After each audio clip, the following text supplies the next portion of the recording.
Good evening, everyone. I, Rinki Kithani, Secretary of Pune Vikasa.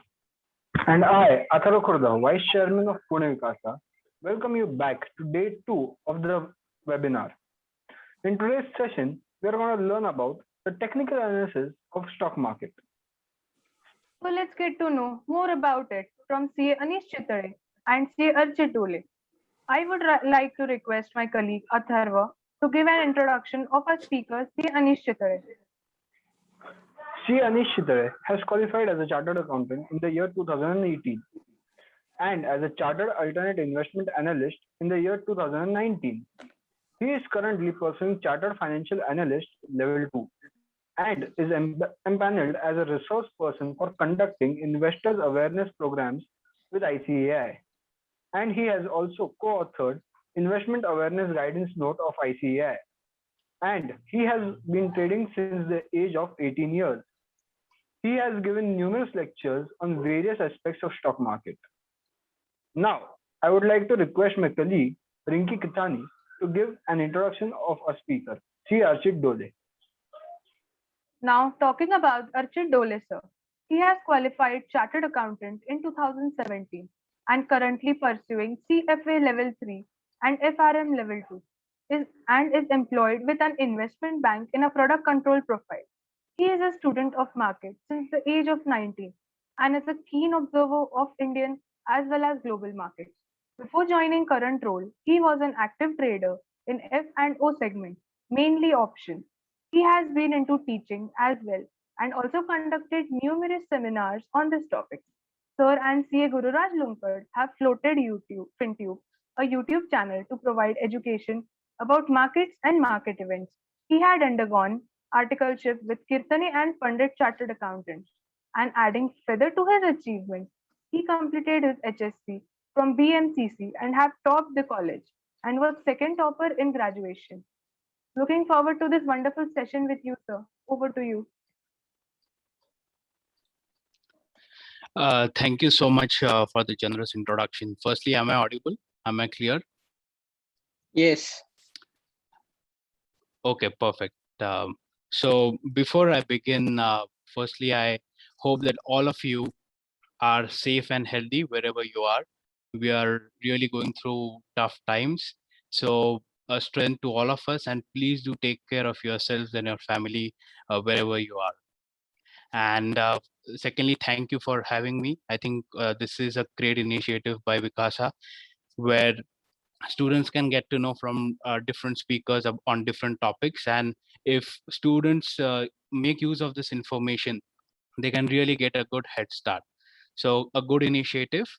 And I'm enthused to see more than 50 plus participants, that too on a Sunday evening, for a technical analysis session. So the interests are really changing in a positive way. So thank you for making it.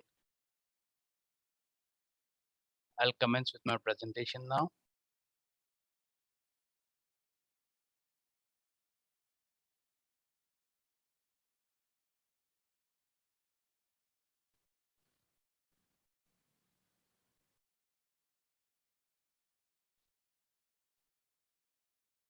My presentation is up as well, right?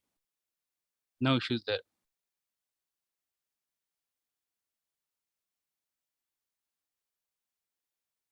Okay. This is a standard disclaimer. Of course, this is an educational presentation and not a recommendation.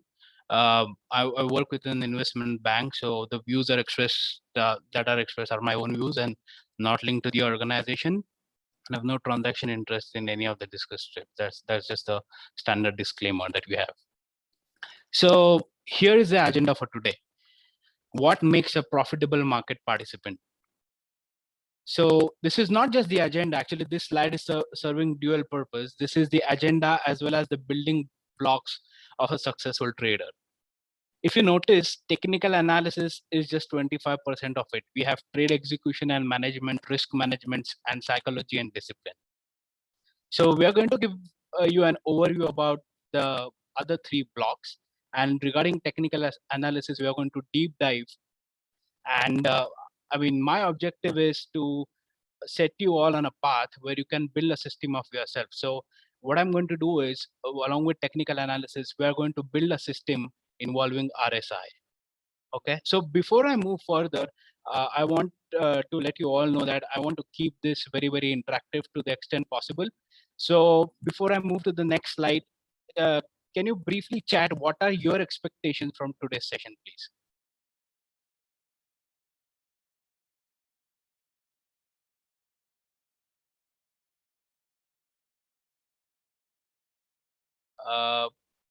I'm not sure if I see the chat.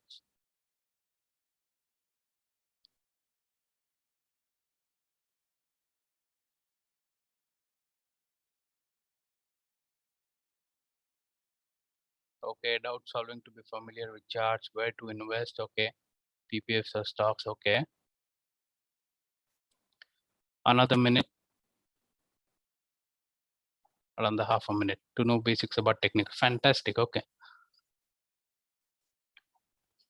which companies to invest in? Okay, I'll come to that. Know about the parameter, how to pick stocks and find. Focus on options. Okay, candlestick chart patterns, how to analyze stocks. Okay, fine. Price action. Okay. Okay, that's it. Thank you for showing me that you're not asleep and fully active, and you're ready to participate. So we'll cover most of your requirements in today's session.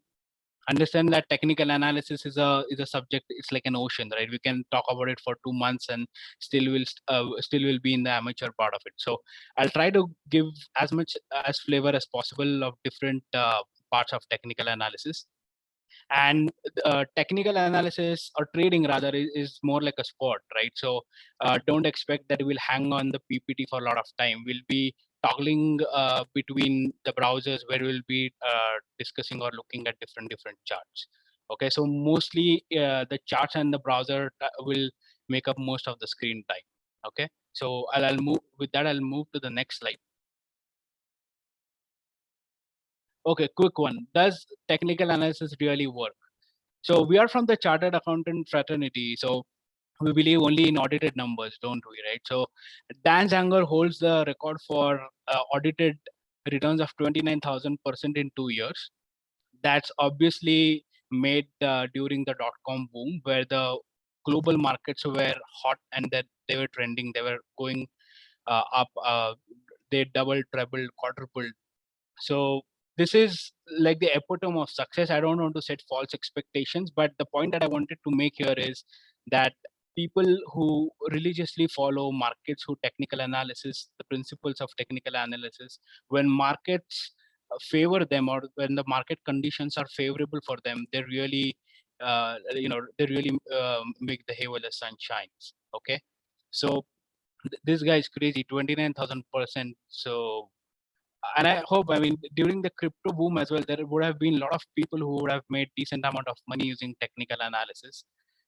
So, okay, this one. So if you see the data set on your screen, this is the price and volume numbers for a script.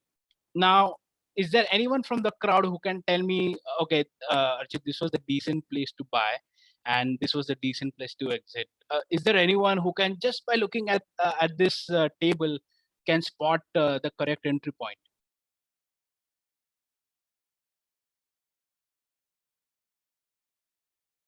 I don't think so. There would be any. Okay, and that's the reason why we have charts. Okay, so the data that you're seeing is for Tata Steel. Okay, if you note, it's from 1st of October to 14th of January. Okay, now these numbers, if you just plot them on the graph, look how easy it becomes to read them. So what did I say? Those are from 1st October, right? From 1st October is somewhere around here. From 1st October to 14th of Jan. If you these numbers plotted on the chart, I mean, even if I say from a layman's language, right?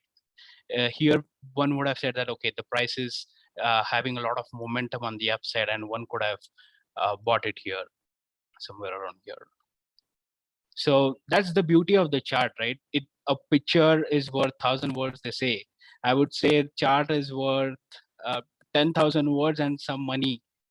So that's the beauty of charts, and that's why charting is a very essential component of technical analysis. Okay, that's why we're going to spend a lot of time on these charts. Okay, so technical analysis helps us answers. Okay, so instead of reading, I'll again go to the chart. So based on technical analysis, so what we can decide is whether, okay, before the price is trending or not, what is the direction of the trend? Is the price going up, or is the price coming down? Okay. Secondly, see, up and down are just directions. Like imagine a car which is in a forward gear and forward or a reverse gear. Just being in a forward gear or a reverse gear does not make the price tradable, because it needs to have some speed, it needs to have some momentum, it needs to get that acceleration, and then only a trader can trade it, right? So along with the direction, technical analysis also helps in telling us what is the momentum of the price.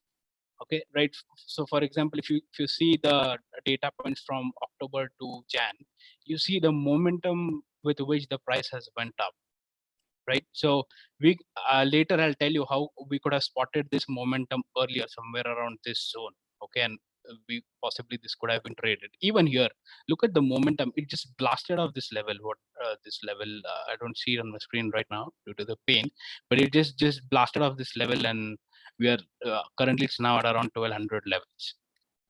So technical analysis, I mentioned trend of the price up, down. Yeah, and it's a rule of thumb, right? That if the price is in an uptrend, okay, we are looking to buy somewhere on some declines, of course, right? If a thing is getting expensive, as a buyer, forget about markets. As a buyer, we like to jump in when it is available at a certain percentage of discount, right? Like they give ads 10% discount from the previous week price. All buyers will jump in, right? Because there is a lot of demand in the market. Okay, so that's a simple thing. In an uptrend, we'll look to buy around declines, which are called as pullbacks. We'll cover them in detail later. And in a downtrend, we'll look to sell them at resistances. Okay, so resistances, supports. Anish will cover that in the next slides. But this is the takeaway that I want all of you to have. Trend is your friend, and never ever go against the trend. I'll tell you where people lose, or where retail people lose, is they say इतना बड़ा है ना अभी बढ़ ही नहीं सकता. इतना गिरा है ना अभी गिर ही नहीं सकता. I'll tell you, there were so many people. I'll give you example of Yes Bank.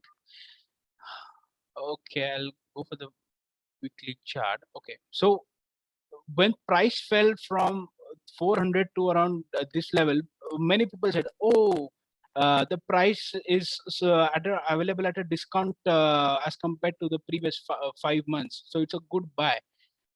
Remember one thing, the price is not going up or not coming down for you to buy or you to sell. If the price is coming down substantially, it means that there is someone in the market who just wants to get out of that stock on an as soon as possible basis. So remember this thing, that never ever go against the trend. If a stock is in an uptrend, always try to flow with that trend. Or in a downtrend, just try to ride with that downtrend. Never buy if a stock has fallen too much, or never sell just because you think that the stock has risen so much. Let the market give you signals, let the price give you signals, and that's what we are going to look at. Okay, I hope I have made myself clear. So next is building blocks. Over to you, Anish. Yes, I'll just share my screen.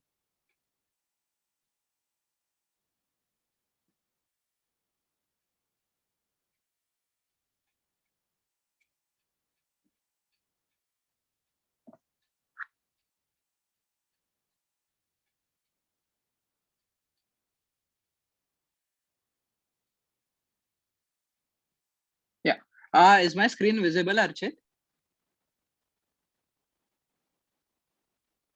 Yes, Hello? it is. Yes, it is. Yeah. So guys, before going forward, we will just quickly go through all the basics. So there won't be any small or there won't be any confusion going ahead. So basically, in India, there are two stock markets, or two stock market platform rather, I would say. The one is BSE and NSE. The thing is, these are the most prominent exchanges. Other than that, there are n number of exchanges in India. For example, in Pune itself, there is a Pune Stock Exchange. Other than that, there is Ahmedabad Stock Exchange, Gujarat Stock Exchange. So there are n number of stock exchanges. So stock exchange is nothing but a platform where people come to buy and sell shares or trade in other derivative currency and etc. So these all exchanges are managed or controlled by SEBI. So the SEBI is basically the regulator of all the exchanges and all the market related activities. And the timing is of 9:15 to 3:30. So basically in stock market, there are four types of instruments. One is equity. As we know, equity is just part or a portion of ownership of a particular company which is traded on the stock market. And interestingly, I saw many people have been asking about futures and options.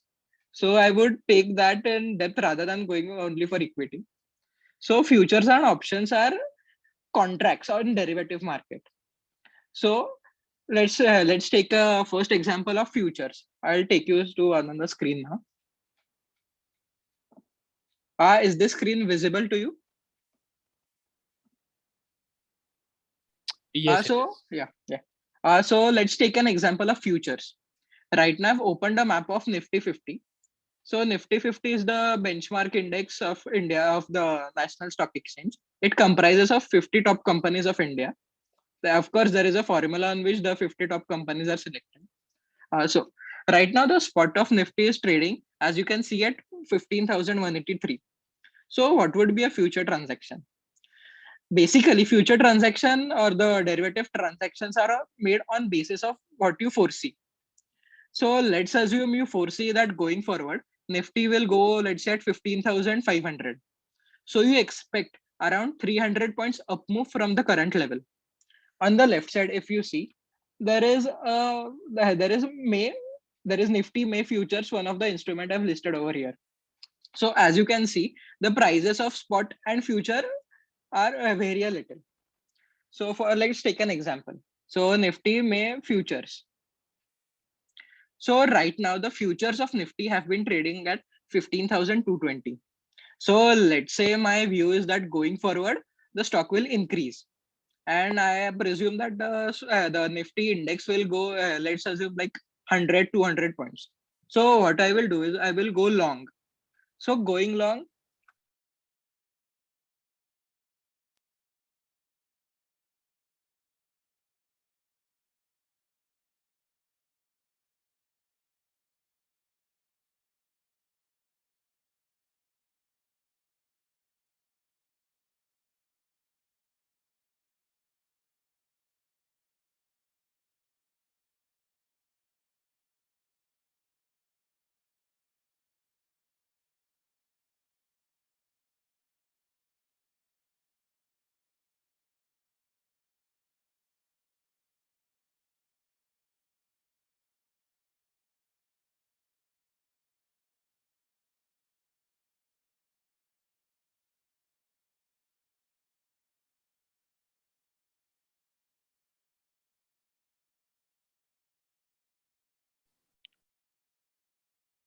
Anish, we can't hear you.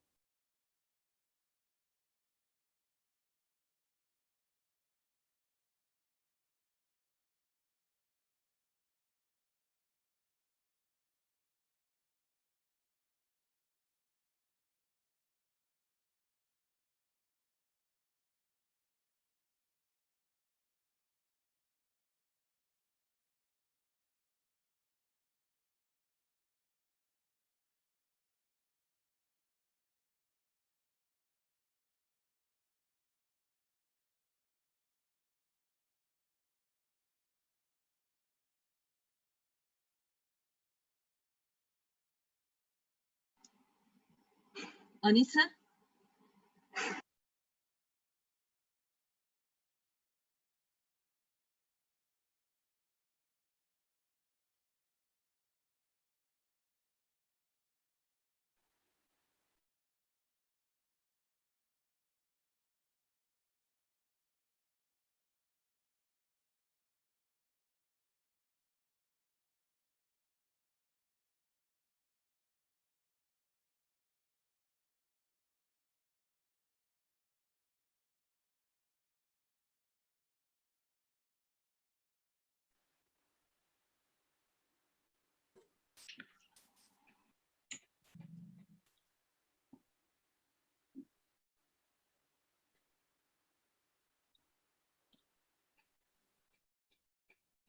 Anish, have you rejoined? Yeah.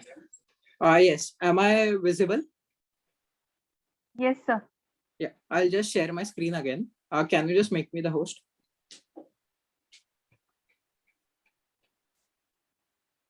Yeah.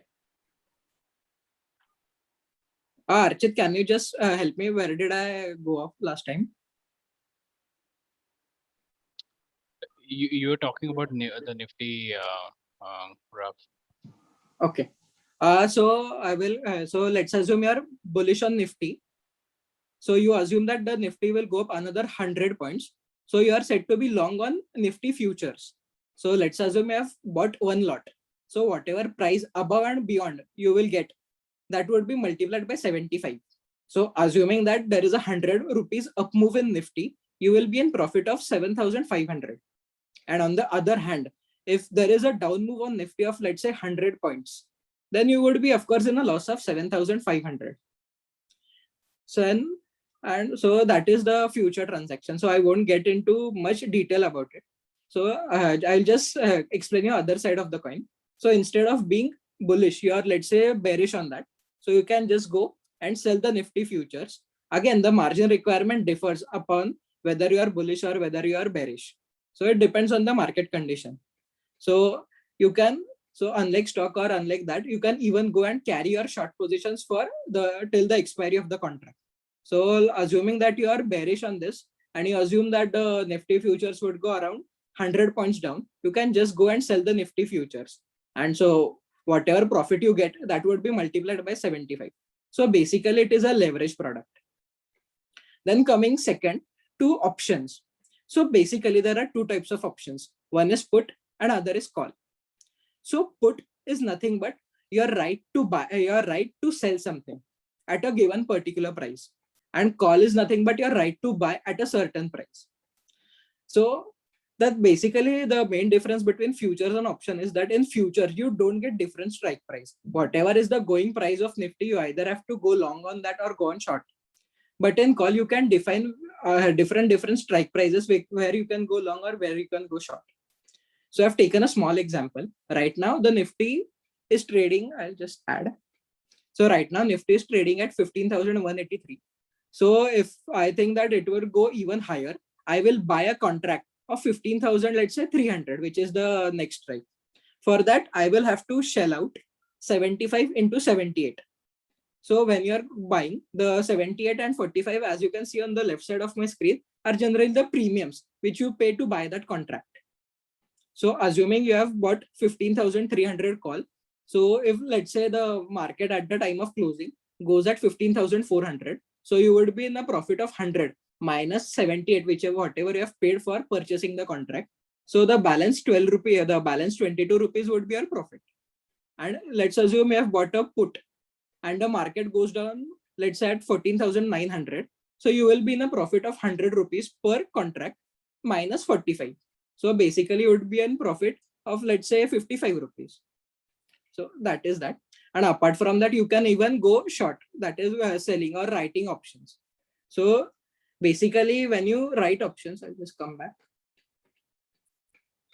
Yeah. So basically when you write options, you're going short on that if you're writing call, you believe that market won't cross the whatever strike price you have written. And if you write a put, you believe that the market will go up. I'll just show you one more screen.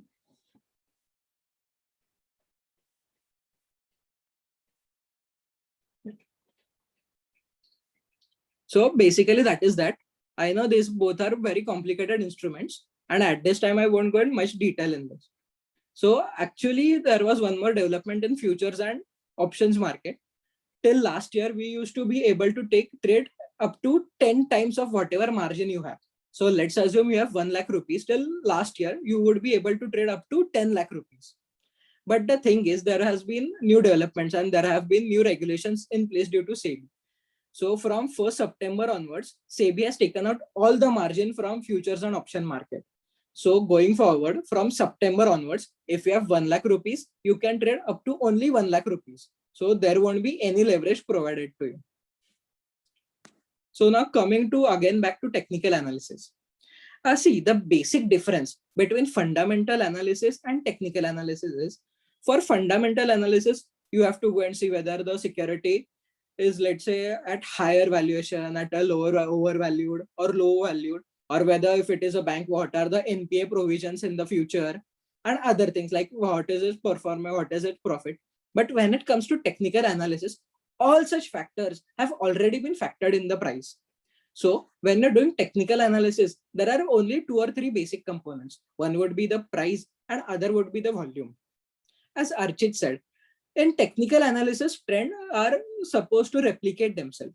So whatever has happened in the past will most probably be replicated in the future. This is one of the basic assumptions of technical analysis, that is, history repeats itself. So as I said, the basic things of technical analysis is the price and the volume. So price and volume can be charted on whatever screen or whatever broker you are providing. Everybody gives you the charts. So basically, there are 3 types of charts. One is line chart, one is bar chart, and one is candlestick chart. I will just show you. So right now, what you are looking at is a candlestick chart. I'll just change the view. So this is the line chart. In line chart, only the closing price is charted. So the data or the information you get is only the closing price, which is not of much use when you're doing trading. The next thing is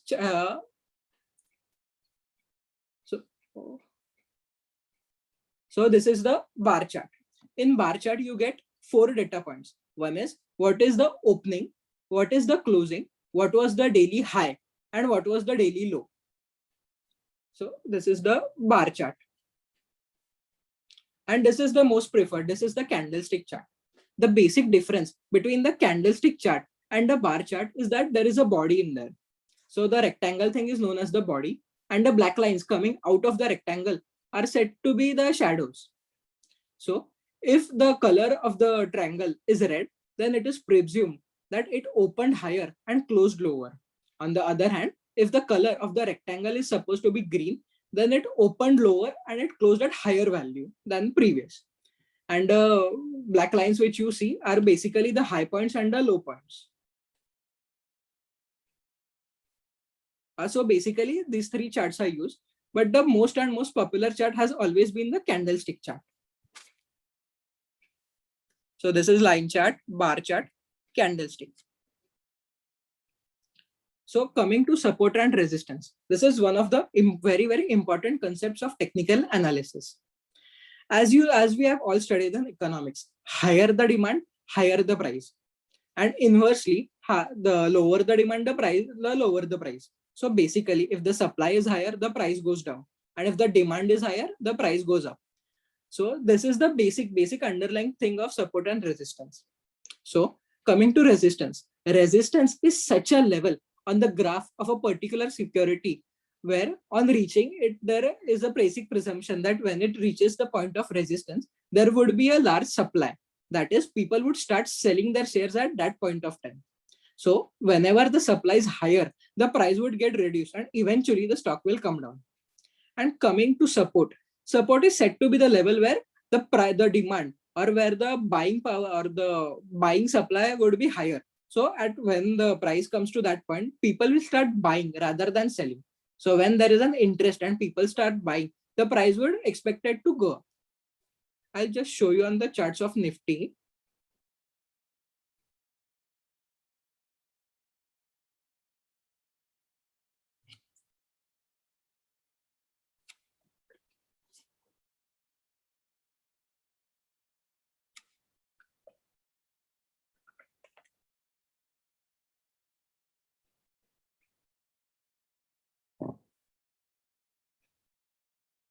Yeah.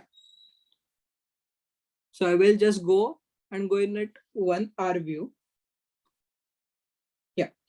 So if you see, this is the chart of Nifty. I've shown it in 1 hour view. So if you see in the past month at this level, whenever the Nifty had reached this level, let's say 14,300 or 14,250, the Nifty has tend to when the Nifty had started falling, it had come to level of 14 14,200, and again from that level it has gone up. So basically we can presume that 14,300 is one of the support zone. Apart from this, if you see this level, so historically, whenever Nifty has reached a level of 15,000, there has been some or the other amount of selling. So from this level, you can see almost 1, 2, 3, 4 times the Nifty has again come down. And from support level of 14,300, almost 3 to 4 times Nifty has jumped up again. So in general, there are not just one support level, there can be n number of support level. If you see, there is one more point at 14,500. Again, if you see 1, 2, 3, or 4, 5, almost 5 times Nifty has gone up again from this level. So basically, these are the resistance and support level. One interesting thing to note is that whenever Nifty crosses a resistance level, then from that point onwards, that level is converted into support. So if you see at this point of time, the Nifty has conclusively crossed the resistance point. And when it again came down to this level, from this point, it has again jumped up. So it is basically presumed that whenever Nifty crosses, or whenever whichever security crosses a resistance point with good volume and good conviction, that point, from that point onwards, becomes a support line. And same goes for the support line. Whenever a share goes very, very below a support line with good volume and good conviction, then from that point onwards, that support is converted into resistance. So basically, when you are doing some buying, you should buy near the support line. And whenever you want to sell, or whenever you want to exit something, you should exit it near the resistance point. So long and short I've covered. So different types of trading. So basically there are 3 types of trading. One is positional trading, second is swing trading, and third is day trading. So positional trading is nothing but what can be done for, let's say, a few months, that you buy something or you sell something and wait until few months to, let's assume, have some favorable outcome to it. Swing trading is generally done for like holding shares for 1 or few days, or like 1 or few weeks. Day trading is very interesting. Day trading is generally done for about hour to 1 or 2 hours. Even there is one more thing known as scalping. In scalping, the scalping is done so fast and so accurately that the trader is in and out of the market in rather like 2 or 3 seconds, in almost 10 to 5 seconds. So scalping is very fast. So basically, you can go in this chart and you can choose whichever 1 minute chart. So if you are doing some day trading or you are doing some scalping, you can look at 5-minute chart or 3-minute chart or anything like that. And if you are, let's say, assume you are doing some swing trading, that is, you are going to buy the share and keep it for, let's assume, 1 or 2 weeks, then I guess you can do 30 minutes to 1 hour. So this is the 1 hour candle. And if you are going for positional, even 1 day is fine, 1 day or 1 week. So on basis of that, you can make your own resistance and support point to enter and exit from the market. So this is the different types of trading. So position trading. So one more thing is that positional trading can be viewed as a series of swing trading. So position may have 1 or 2 few swing traders at sale. So the main difference is, you must have heard, "Arey, trading matlab satta hai satta." The thing is, there have been many reports by all the brokers around India that basically 95% are the loss-making trades which are done in India. Only 5% of the traders have been profitable consistently. And mark my words, being profitable 1 or 2 times is not a very huge thing. Being consistently profitable is a big thing. The main difference between trading and gambling is attitude. जैसा आपका attitude रहेगा, वैसा आपको return मिलेंगे. If आपका अगर नजरिया ऐसा है कि आज मैं 1 लाख रुपए लेके मार्केट में आऊंगा और अगले 4-5 दिन में मुझको कम से कम 2 लाख रुपए चाहिए, तो that is not possible. That is only possible in gambling. But the thing is, in gambling, you may win 1 time or 2 times or even 3 times. But at least at 4th or 5th time, there would be such a huge loss that everything will go away. Thus, in trading co-op, you have to see trading as a business. So whatever you would do for your business, you would build a strategy, you will see the past information, you will study, and then only you will enter the market. The thing is, in market, you should enter only to execute a trade. All the strategy building, all your whatever plans are there have to be done before you enter the market. So basically, second point is, see, the many people view it as a thrilling experience. But the main thing is no thrill is involved. It is very, very serious business. There is a saying that when a good trader makes a profitable trade, he becomes very happy and is very overjoyed. But when a great trader makes a profit, he feels nothing. That is, this is or has to be a very, very emotionless business. If you are the main thing I find in retail traders is they hold on to their losses for long period of time. कि नहीं ये आज ऊपर जाएगा, नहीं ये कल ऊपर जाएगा. And I'm sure many retail traders have been still holding DHFL and Yes Bank, that it will or it will recover at some or the other point. So the main thing is cut your losses and let your winning trade run as long as possible. So coming to next point, in trading, you have to do strategy or in-depth analysis, and in gambling, it is pure luck. So basically, the main difference between trading and gambling is it is a precision execution on basis of strategy and basis of good analysis. So that is trading. But if you go and see some few good names or you see some few stocks recommended by somebody and start buying or start shorting those stocks, that is pure gambling. So Archit, would you continue from this point? Sure. Before that, can we quickly take up questions, if any? A couple of minutes. I'll just take a few questions. I've heard that TRX Tron and IST that if you will hold for long, it will give you high returns. Shall I purchase this both, sir? So Tron, yeah, I assume you're saying about the cryptocurrency.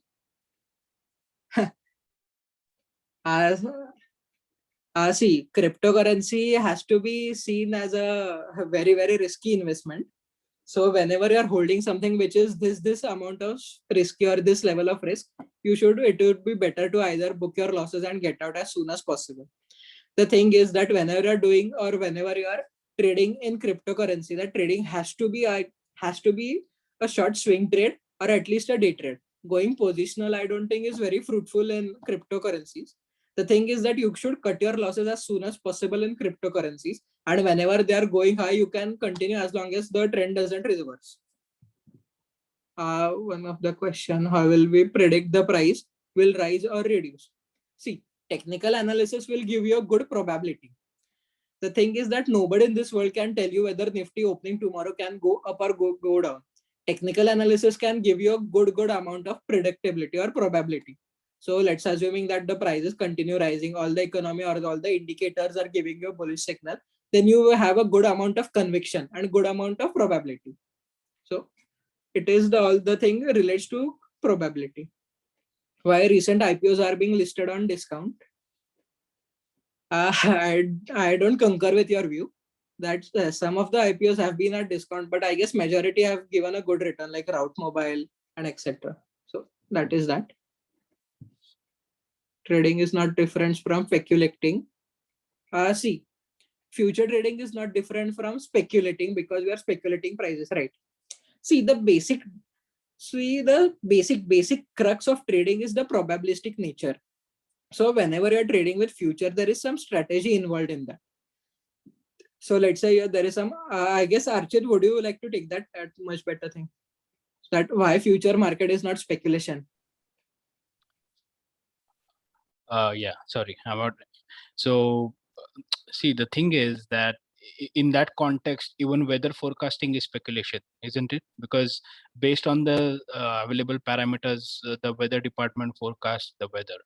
So in that case, even that becomes speculation, but it isn't, right? Because speculation, any decision that is being done on the existing data. Sorry, I forgot to switch off my video. Sorry. So any decision making that is being done by analyzing previous patterns, it cannot be called as speculation. It can be called as a high probability trade or a high probability event, right? So if I say that tomorrow Nifty will go to 14,900, I mean, if I say something without substantiating that with any logic or any pattern or any rationale, then I can say that I'm speculating or I'm just trading like flipping a coin, right? We are in technical analysis, we are not trading based on flip a coin method. We are recognizing, or we are looking at the previous patterns, we are looking at the trend of the price, and we're trying to extrapolate that trend. I hope that answers your question. Yeah. One more question is, how do you deal with stress once first trade is lost? See, the main thing is, don't think trading as a sprint. It is a marathon. So one trade doesn't change or doesn't make such a significant difference to your outcome of all your profitable trades, which you may or may not take in the future. So the main thing is, while you're trading, don't be emotional. Keep your losses low. Let your profits run. So see, this is a learning process. Even when you're doing a CA, you may see some failures or you may have instant successes.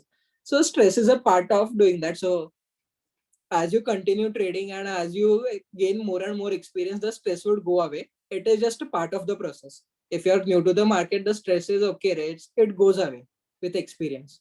So don't take stress and take only the losses which you can manage. So one of the question is, how do you manage risk? See, it depends on which what instrument you're using. So I guess if you are using equities only, the only risk mitigation you can have is stop loss. You can even employ the exponential move. I guess Archit will show that to you in the future. You can have indicators such as exponential moving averages, some crossovers. So if the price below goes below it, so you can just exit. And in future an option, there are I won't say in futures, but in option there are n number of things you can do to manage your loss. You can do some spreads, you can buy the below strike price call, or you can buy some other the strike price. There are n number of adjustments which you can do in option trading. In futures, if you have to employ some stop loss and take some contrary positions if that starts going into loss. But the thing is, see, what we follow, me and Archit follow in our trading is, whatever we keep the stop loss as our previous profit. So whatever profit we have done in the previous week, we keep that as a stop loss for our any transaction we take up in the next week. So you can have some amount below which you won't take any loss. So you can set that amount as your stop loss. Archit, you want to add something to this? No, the only point that I'll add is there are questions around what parameters do you look for futures and options risk. So I think you all have gone multi steps far. See, which instrument to choose comes very later. First, you need to understand what structure the price is making, whether whether it's in a buying trend or a selling trend, and then if you have bought at the correct price or bought at the correct zone or sold at the correct zone or not. Which instrument to choose is like you have three axes, right? You can choose either of them depending on how tough the situation is or how easy the situation is, right? So deep diving into types of instruments comes as a part of the trade execution part, right? That I know that now, okay, it's a bullish market, bullish in the sense the price is expected to go up. There is a high probability that the price will go up. Then within the available arsenals, which instrument I'll choose, whether I'll buy the stock, whether I'll buy the futures, or whether I'll buy the call option, or whether I'll sell the put options, whether I'll do a strategy in options. So that comes at a very later stage. Sorry, Anish, you were saying something? No. Okay, so just hold on for now. We'll get to that stage, and then you can ask questions on it. Okay, I'll take over now. Yeah.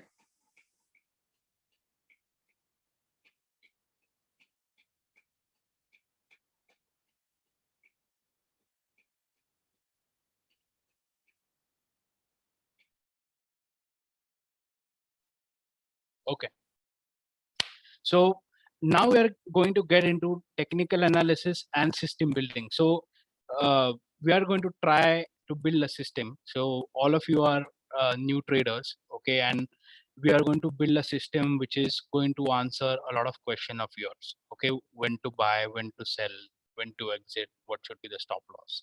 Okay, so before that, let me jump to the chart and again reassure you that why technical analysis works. Okay, so a live example. Last week, one of our relative who sells mangoes, right? He had called my mom and he said that we have mangoes available at around 250 per dozen, and mom asked him that why have the prices dropped so much. So he said that because of the cyclone, a lot of farmers and a lot of traders are expecting some losses on account of that cyclone, and mangoes being perishable, there has been a lot of supply even before that event, and that's why mangoes are made available at a throwaway prices. The point that I'm trying to make here is that markets, so this is an example of mango market, but similar to this, even stock markets, they discount the future. Many people ask me that we are having the biggest crisis in our country and why are markets going up. Remember one thing, markets are not looking at today, markets are forward looking. They are sensing that after some months the economy will get back to track and everything will be fine. So the end point is bhav bhagwan che, price is god. If somebody selling the mangoes at 250 rupees, we should not fight against that, and why is the price 250. As a trader, our job is to be a surfer, which surfs on the waves rather than being uh, you know uh, rather than running behind predicting prices. Okay, so first thing is stop questioning why is the price so high and why is the price so down. And the reason it's working is because it's a function of two emotions, fear and greed. Now mangoes were coming to the markets in wholesale because sellers were fearing that they'll lose out on the money because of the mangoes going bad, right? And that fear drove the prices down. Okay, and similarly, if you see around Akshay Tritiya, where a lot of people consume mangoes, people are willing to pay 900,000 rupees per dozen, because that's the greed which is driving the prices higher. Okay, so fear and greed. Remember one thing, when you are looking at charts, when you're looking at prices, when you're looking at technical analysis, you are trying to analyze where is the fear and where is the greed. Okay, and fortunately, unfortunately, these emotions have been consistent across centuries and asset classes, be it Bitcoin, be it chart of any XYZ commodity, tangible or intangible. These emotions are constant, and that is our job, to analyze where will buyers or where will the greed take over.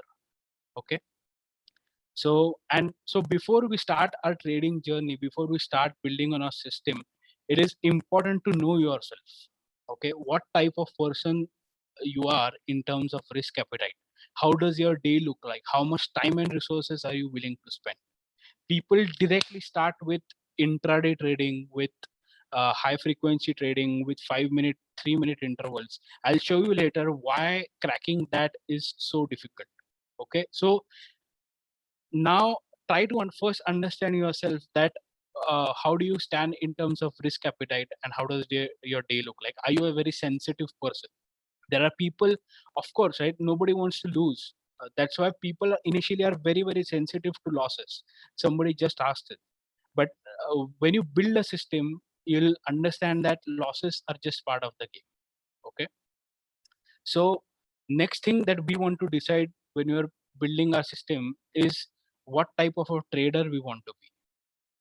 Okay, so there are traders, so broadly, who are discretionary, and then there are rule based traders. So when I say discretionary, what I mean is discretionary traders are generally the traders who have spent considerable time in the market. Okay, they I'm not saying that they don't have set of rules. They do have set of rules, they do have set of logics, but they'll take the decision of whether to execute the trade or not to execute the trade depending on the data at that particular moment. Let me give an example. Okay, so suppose there is a trader who is an intraday trader.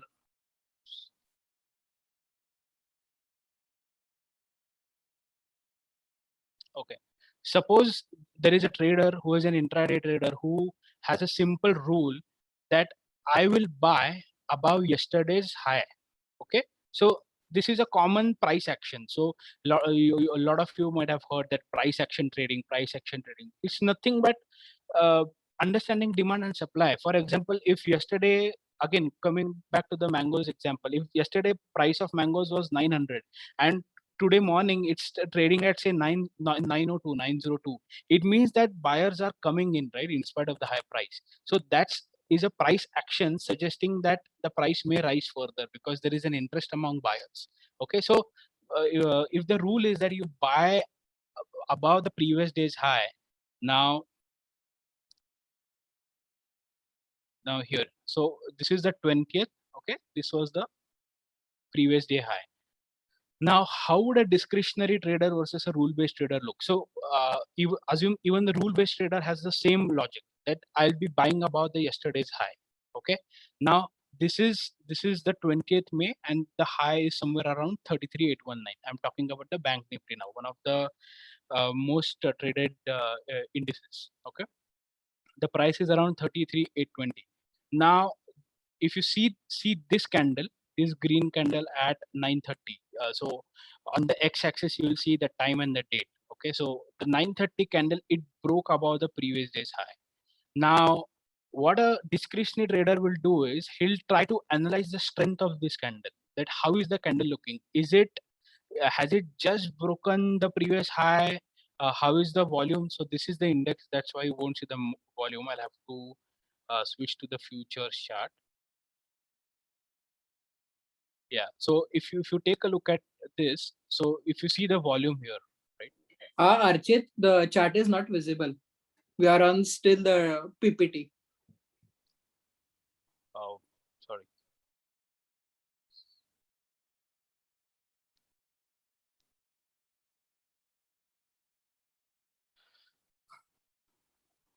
Is the chart up now? Yeah, now it is visible. Okay, wonderful. So yeah, so you would have heard it. So this is the 20th high. Okay, so if both the traders have a simple rule that you buy above the 20th high, okay, so what a discretionary trader will do is he'll look at this candle, that how does the candle look like, what is the volume of that candle, and based on the candle, or based on the data that is available at this moment, that is this candle, he'll decide on whether to take that trade. Now if you take a look at this candle was very positive and with a very decent volume. You see the volume here. Okay, so a discretionary trader would have gone for it. Versus a rule-based trader, he doesn't look at the data at that point of time. He'll say, okay, my rule is to buy above previous day high. Boom, if the price is above yesterday's high, I just buy.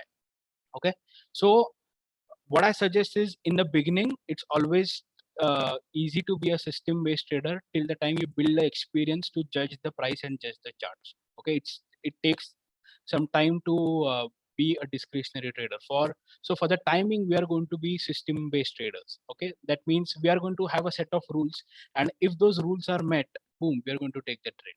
Okay.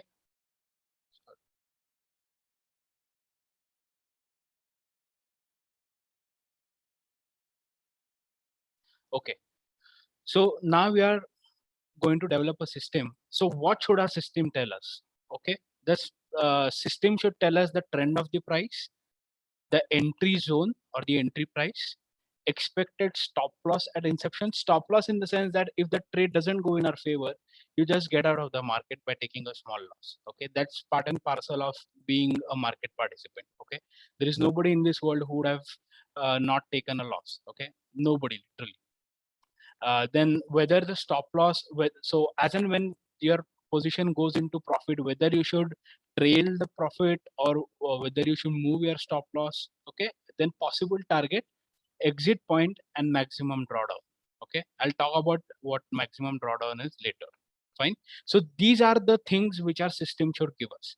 And again, you would be understanding, if somebody of you trade that if you don't have a trade plan, like all these parameters, you are planning to fail.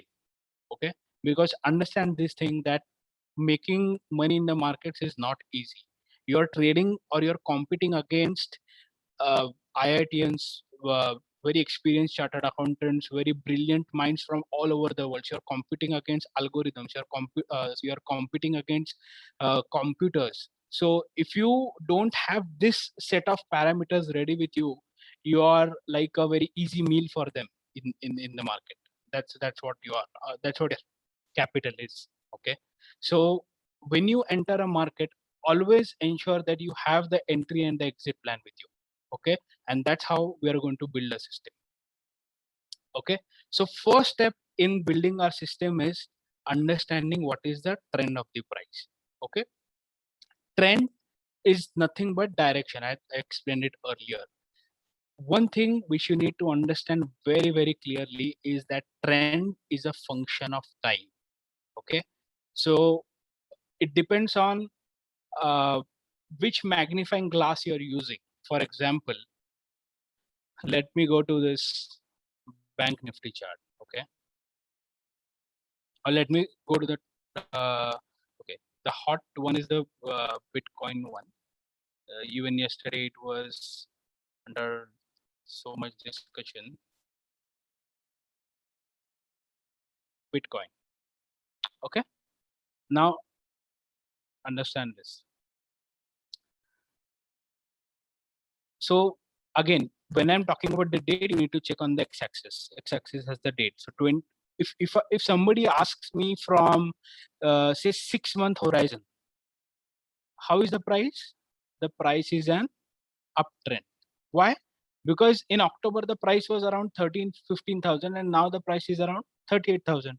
So from a 6-month horizon, if I'm looking from a 6-month horizon, the price is in an uptrend because the price has moved up, right?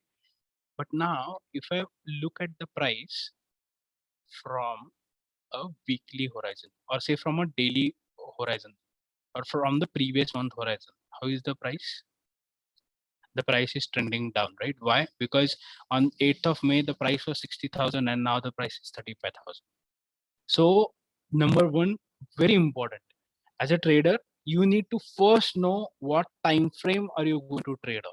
Okay, because trend is a function of time.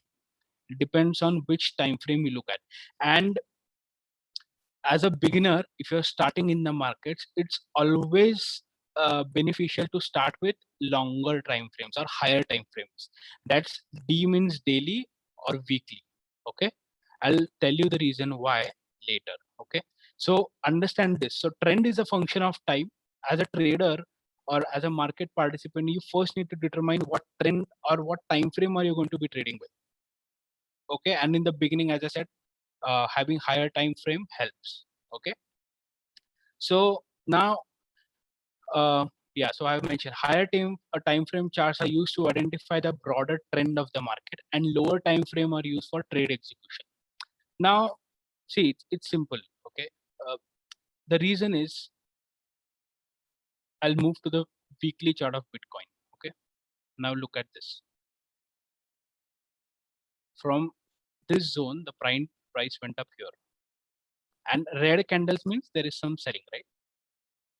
So the weekly trend or the bigger time frame trends are like the waves in an ocean. If you imagine the waves that you see in the ocean, there are large waves which eventually eat up the small waves, right? So you'll have the small waves going against the trend, but there will be the bigger wave which will overpower the small waves.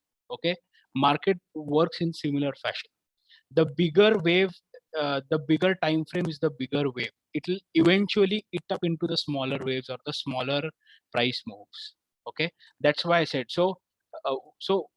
If we would have looked at the Bitcoin chart, say here on Jan 21, on a weekly time frame, the price was in an uptrend. Okay, the price was in an uptrend. So when we would have had this selling, these red candles, what we would have done is we would have gone to daily, right? Here is the zone. Okay, here is the zone. Okay, this is the zone. So here, if we would have if we have got a dip in the price, we would have always looked to buy. The reason is simple.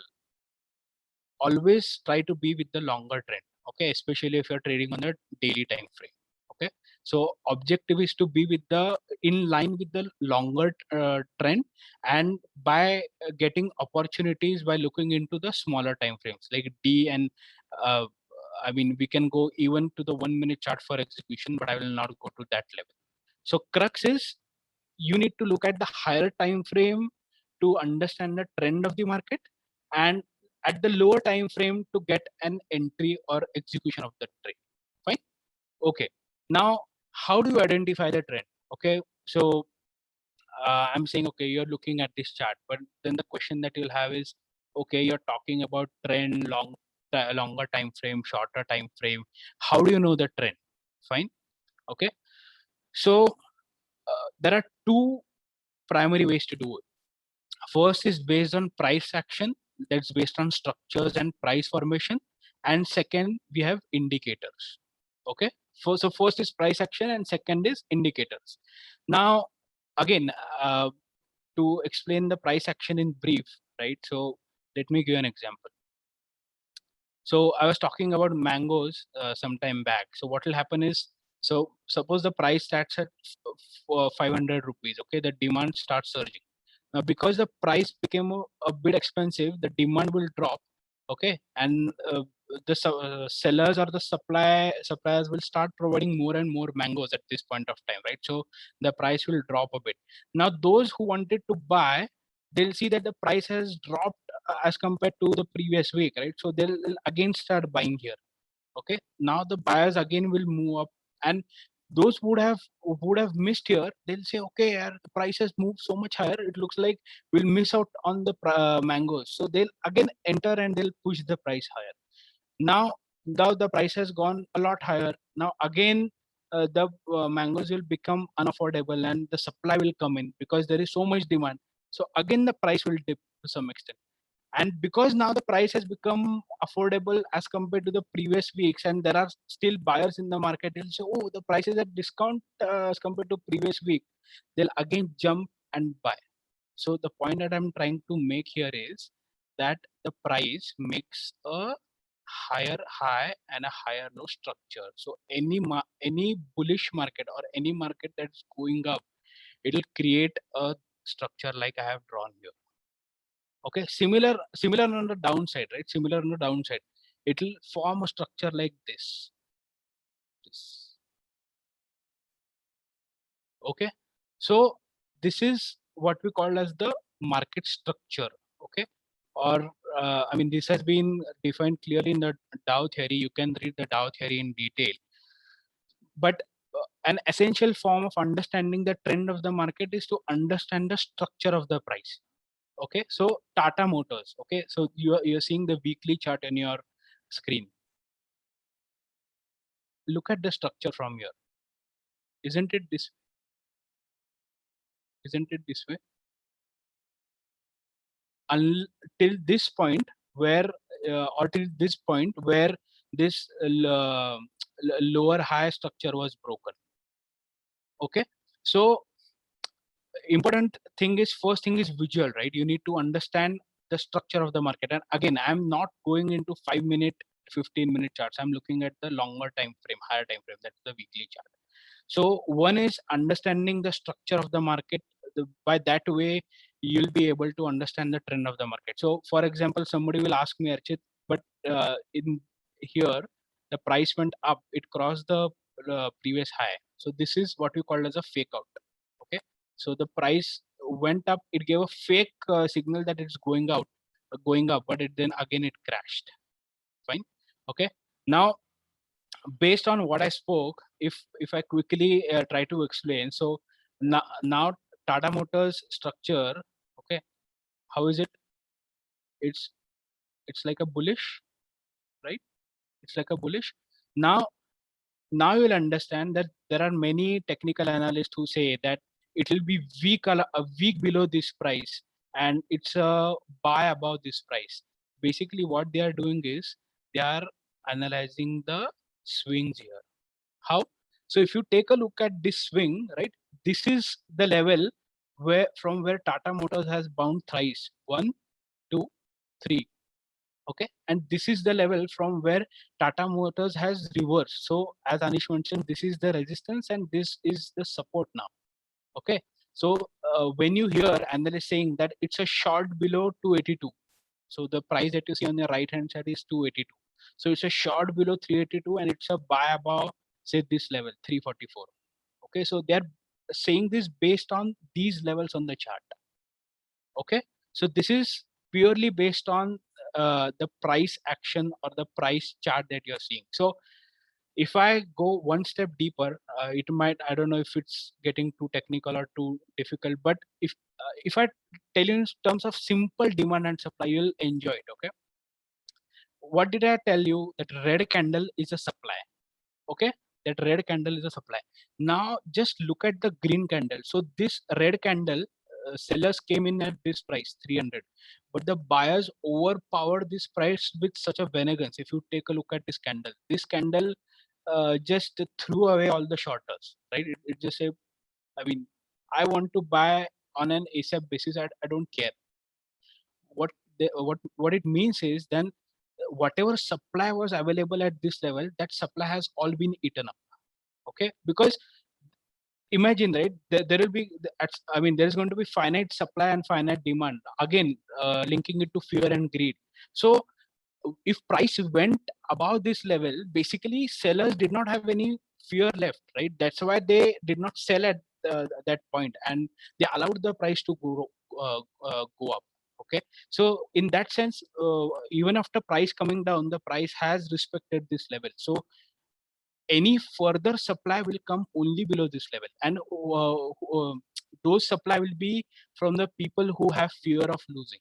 Okay, so they would have, everybody is looking at chart, you, me, institutions, big traders, small traders, we all are looking at this chart, and that's why those levels act with so much prominence. Okay, so you know, I know, everybody knows now that below 284 there will be a lot of supply. Okay, so this is how price action or market structure works. Okay, so this is one way to analyze the trend of the market. Okay, so example, and how are the rules, how does trading happen based on price action rules? As I said, right, buy above previous day's high, sell above previous day's low or previous week, or um, if you're if you're talking about the longer time frames, then it will be buy above previous week's high and sell below previous week's low.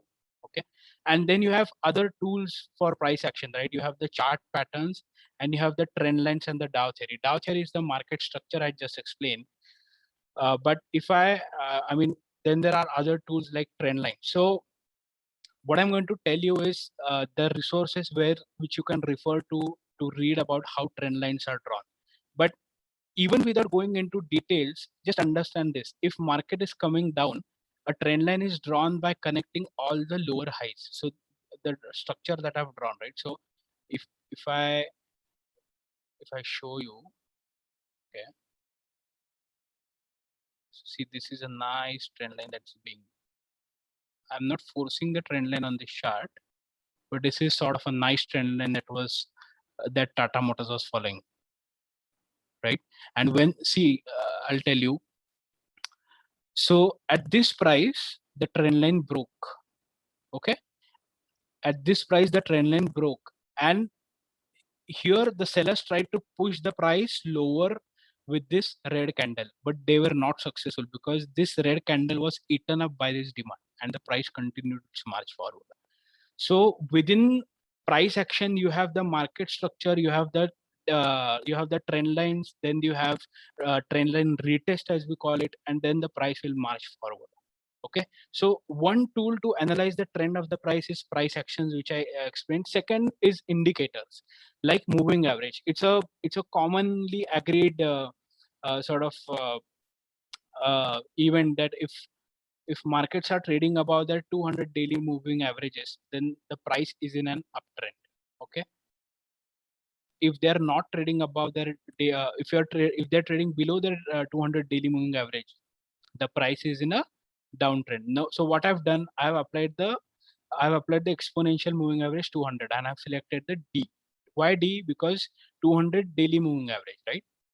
So if you take a look at this based on the moving average indicator, then at this price the price had come out of the bearish structure. Why? Because as per the indicator, so this is a commonly used indicator, that if the price is trading above the 200 daily moving average, it's bullish in the sense it can go up. If the price trades below 200 daily moving average, it's bearish. If you follow this simple rule, see, I mean, right from this 417 level, the price was trading below the 200 daily moving average. So remember I talked about a fake out. So this is a fake out. Fake out means the price gave a false signal that it's going up, but it did not go up. Okay.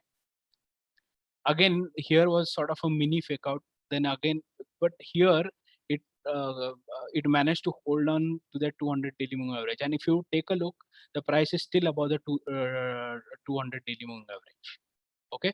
So now I'm deciding the trend of the price based on the indicator, which is simple, a 200 daily moving average. There are other indicators as well. So moving average 200 DMA is a prominent one. Then you have something called as the RSI. Okay. So I told you, right, that I am going to help you create a system based on RSI. So let's see how RSI, how we would build a system based on RSI. Let me add RSI. It's called as a relative strength index. Okay. Without going into the theory, I'll explain you. So you all see it on the chart, right? So what is it? It's a oscillator between 0 and 100. So it's bound by these two bands. It cannot exceed 100. It cannot go below 0. Okay. And it's a momentum oscillator. So it shows you the direction of the price as well as the momentum of the price. How does it show you the direction of the price? Take a look at this, right? So if the price is moving up, you notice the RSI is also moving up, correct? Which means that if RSI is moving up, price is also moving up. If price is moving down, okay, I'm not covering divergences and all here, but if the price is moving down, the RSI is also moving down. Okay, so basically it's showing the direction of the price as well as the strength of the momentum. Remember, I told you in the first slide that just by knowing that my car is in the forward gear or a reverse gear is not going to help me. Why? Because if the car is going in the forward gear on say first gear at a speed of 15 kph, I mean, there won't be any momentum, right? I mean, we'll be just sitting there waiting for the price to go up. The price needs to have some momentum, some acceleration, correct? Which is which the RSI is also showing. How? Now, for a moment, I'll remove these bands. Okay, for a moment, I'll remove these bands, or I'll keep them at 50.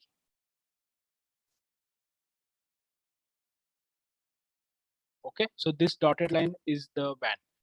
So if you notice, so and I'll tell you, this is how when you build your own system, this is how you observe charts, you observe indicators, and you arrive at conclusions or your own logics. If you observe the charts, see, look at this move, okay, which I've highlighted here. Look at this move. The price went up like a zap. Okay, now the price started its move somewhere around 11th of Jan. Okay, somewhere around here when it moved above this level 190. Now, if you take a note about the RSI level here, what's the RSI level here? Okay, it's 67 something. Sorry, should have used the horizontal line. I'll plot a line here. Okay, I'll plot a line here. I'll make it a bit dark. Okay, and what I'll do is when the price came down, okay, look at this point. Now look at this chart. When the price came down, when did the price gain momentum, or when did it actually started to show some acceleration below this point? Right? It just, this is the COVID crash. This is just crash from this level. So what is the RSI level here? I'll mark it here. It's basically this level somewhere. Okay. Now tell me one thing. Okay. Now just observe the charts. Just observe the charts. So every time RSI is breaching this level, okay, RSI is breaching, RSI is breaching the above boundary or the below boundary, price is getting some momentum. Now, the downfall which we talked about, right, in Tata Motors. Now we are just creating the initial rules of the system. Don't directly jump to conclusions. We are just doing some initial observations. Now, when the price came cracking down from 623 to 273, noticed how the RSI gave you a sell signal somewhere around here.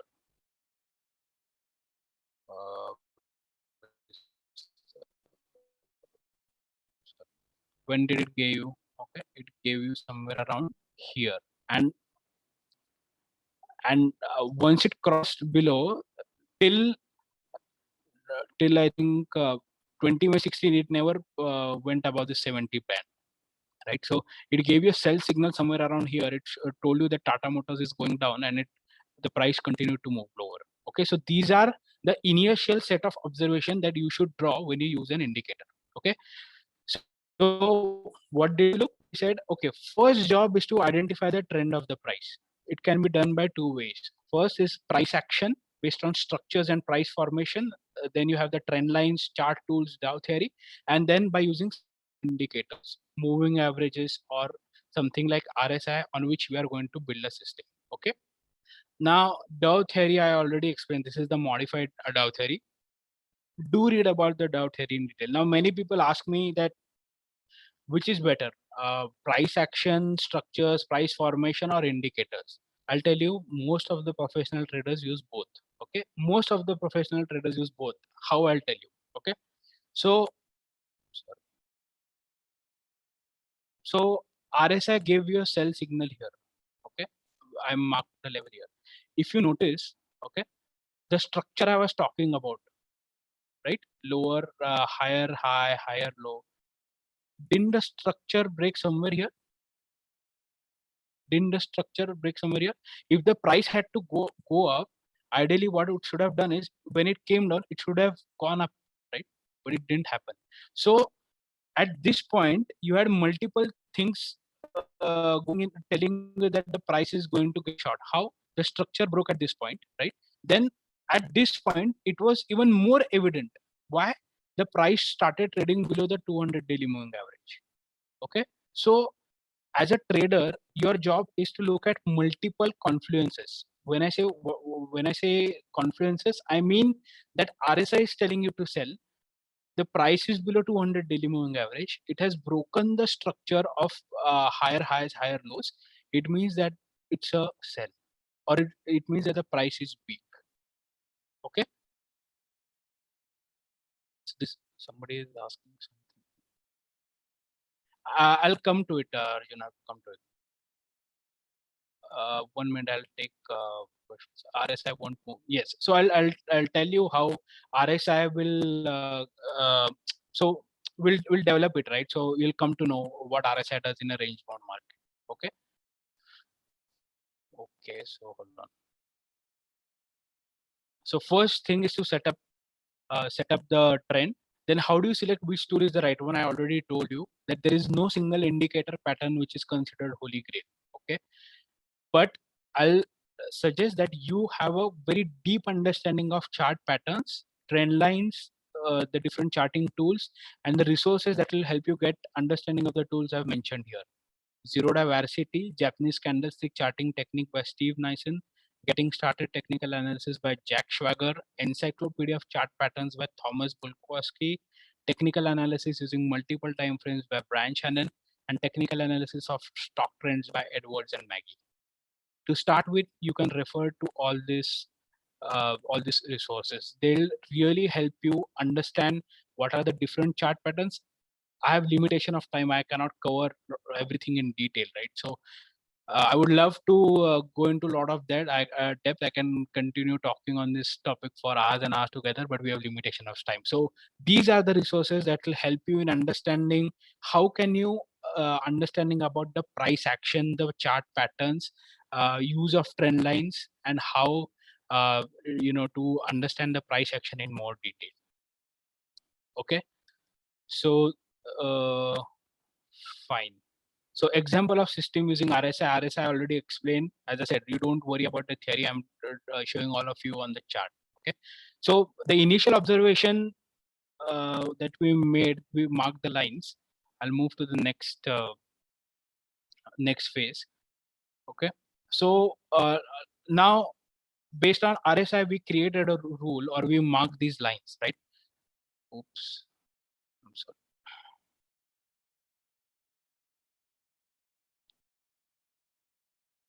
Okay. Sorry. Fine.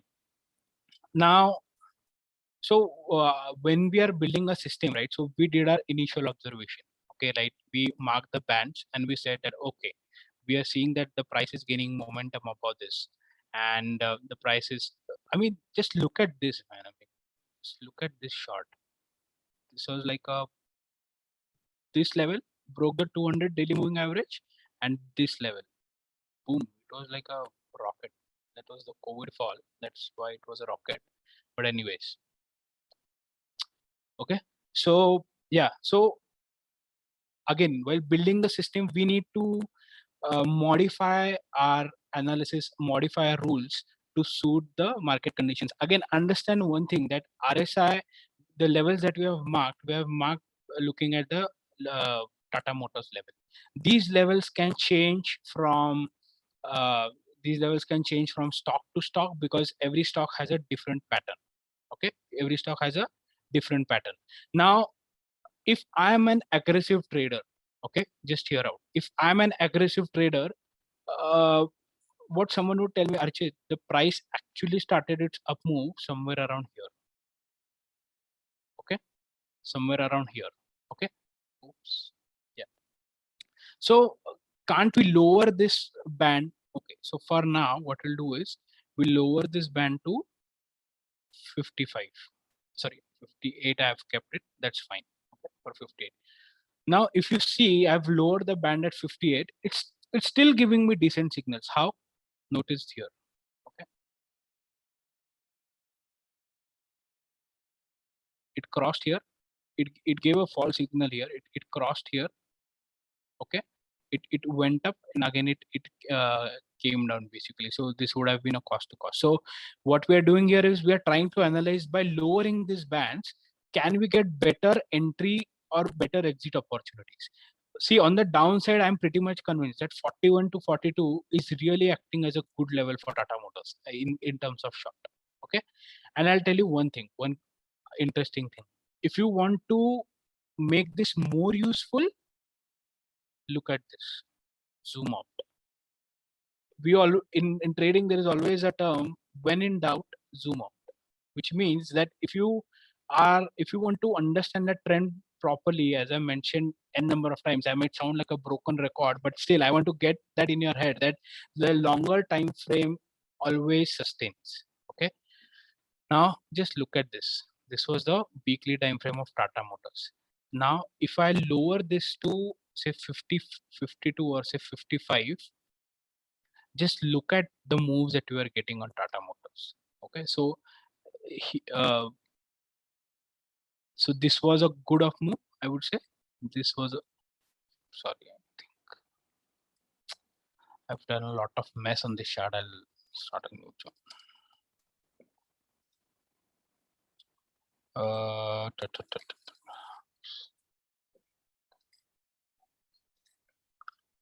Okay, so what I'm doing is I'm lowering the bands now. Okay, the lower band I'm not moving it up or down, because as we said, right, the observations says that it's giving a good sell signal basically. Now this is a 5-minute chart. Now I'm moving to the weekly chart. So yeah, so if you take a notice of this up move, okay, RSI gave a buy signal somewhere around here. Okay, then it came down, it gave a false signal here. Okay, but after, when it crossed this level, okay, this is not breaching this level. Okay, so basically it helped you ride all the way up from here, basically up to this level when the RSI broke. Okay, now we are talking about entry, right? Now how do we exit, right? So basically in a system, what we are trying to do is we are trying to uh, find a better way to entry, or a better way to buy, to have a very good risk reward. I'll talk about risk reward. Risk reward is how much is your stop loss and what are you going to get. Okay, so uh, I'll talk about exit when I come to the next slide. So basically based on the logic rule, so that we have determined right now, how would we know which stocks are in uptrend or downtrend? Okay, so traders use scanners to scan the stocks universe. So below are examples and not an exhaustive list. Okay. For example, charting. So based on RSI indicator, suppose we made a rule, right? So we want to know how many stocks are in an uptrend. So how did we say in an uptrend? We said basically if the RSI is above say 55, it's a very good probability that the stock is in an uptrend.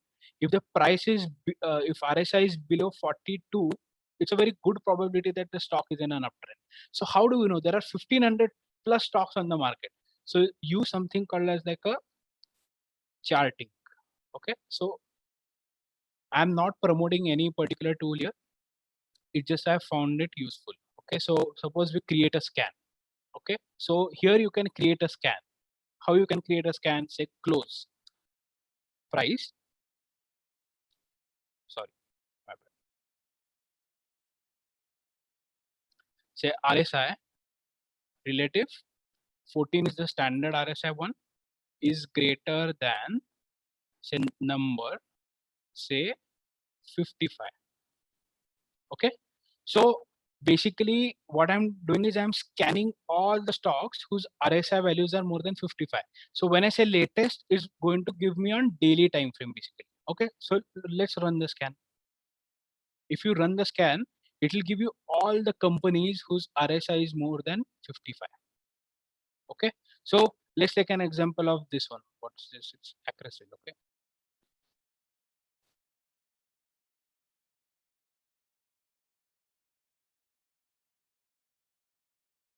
Oops. If you take a look here, the buy signal came somewhere around 18th or 19th of May, somewhere around here, and the RSI is above 55. Okay, so now we know which stocks are in an uptrend, but I mean, honestly, if you want to use this data more efficiently, then you'll have to again add some technical, some charting analysis to it. Why? I'll tell you. Now, here I was talking about discretionary trade. Take a look at this candle.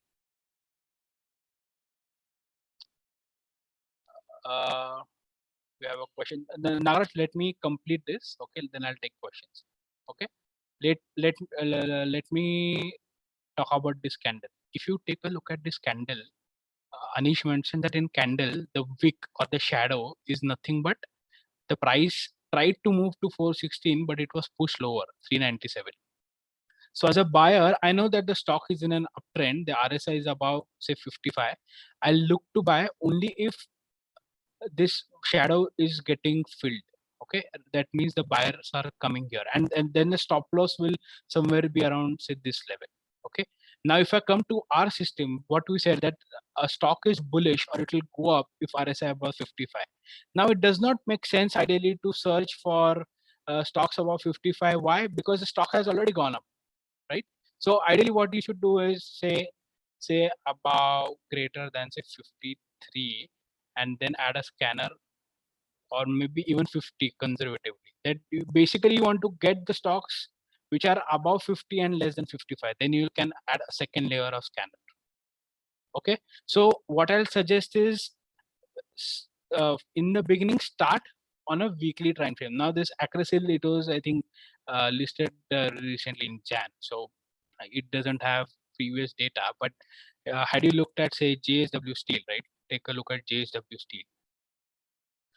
Even on a daily time frame, look how it perfectly gave a buy signal here, right? I mean, it went above 55, and okay, here it came down and crossed 44, but the price did not go below here.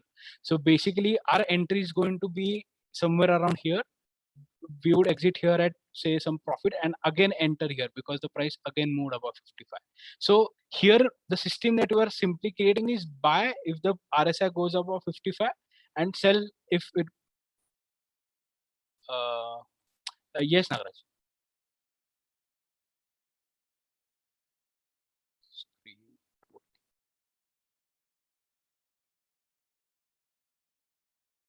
I mean, you weren't able to see the charts that I was just showing. Is that what happened?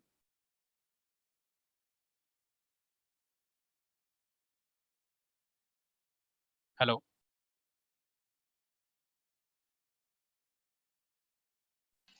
Yes, sir. Sir, we can see the charts. Yeah, you can see it, right? Okay. Yes, So sir. okay, so based on the system that we are creating, so the way you're going to scan the stocks is by these scanners, right? Charting, Stockage, or you can use AmiPro for softwares. Okay.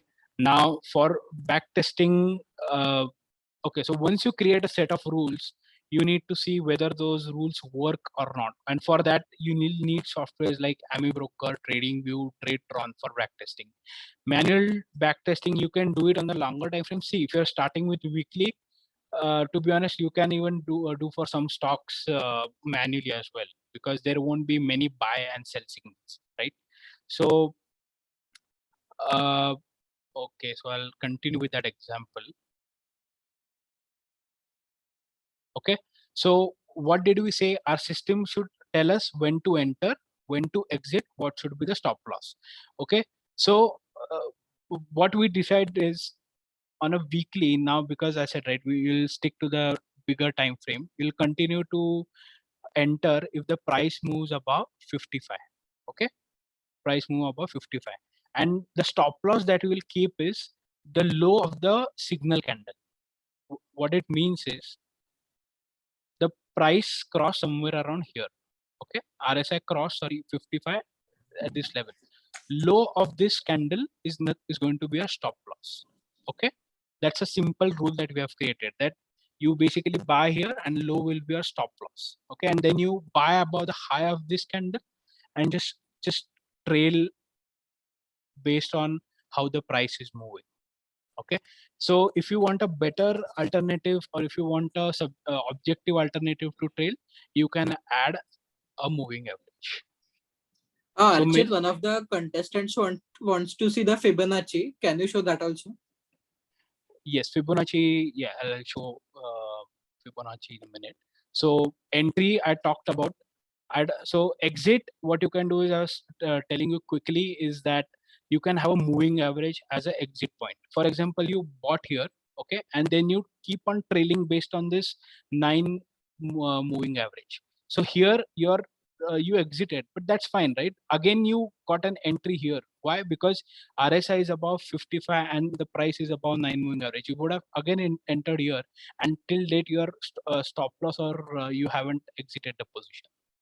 Okay, so somebody was asking in the beginning how to exit. So what you do is you enter, and then you add objectively. If you want to trail the price, if you want to have an exit route, use something called as a moving average of 9 periods.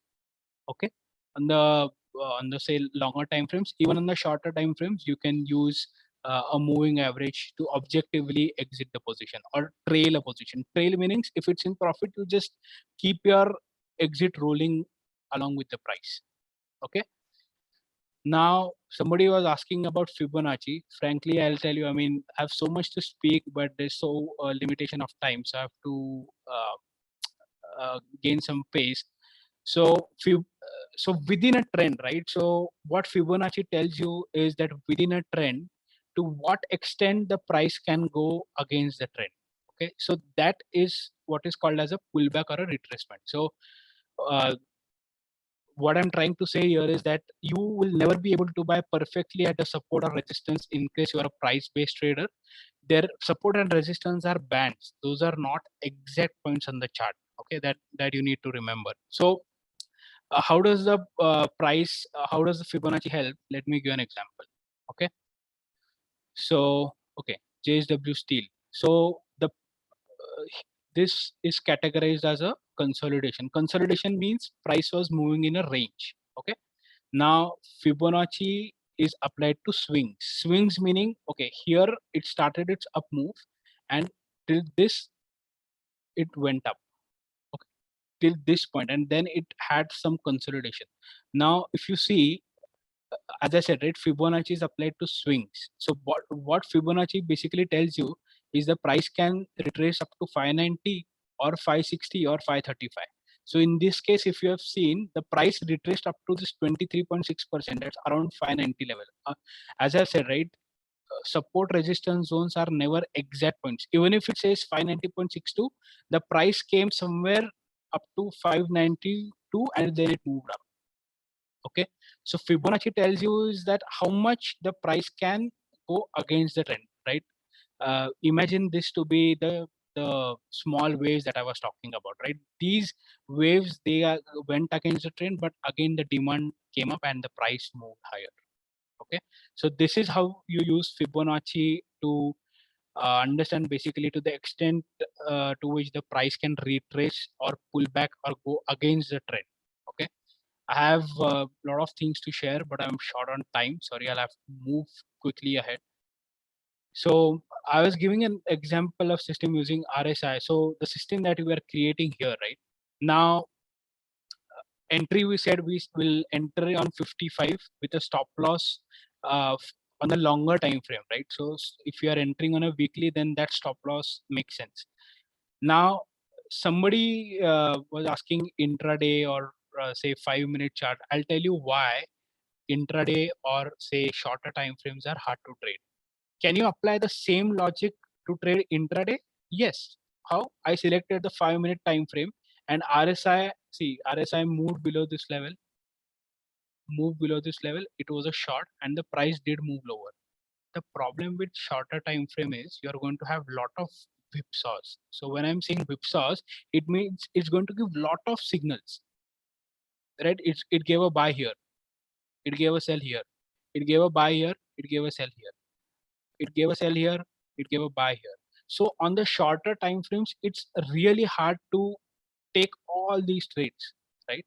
So in the end, someone would be profitable, right? But manually, if you are not using algorithms, it's really hard to deploy such kind of logic on shorter time frames. And on the contrary, if you move to weekly charts, do you see so much whipsaws? No, right? You see crossover, then you see a nice price move. You see a RSI breakdown, you see a nice down move.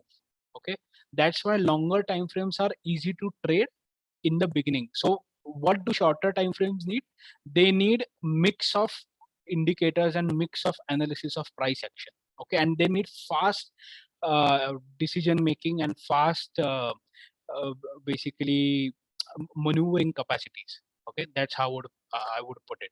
So till the time you are not accustomed to the fast moves in the markets, till the time you're not used to the fast moves or understand the chart patterns really well, stick to the longer term weekly. You'll make money definitely. I'll tell you.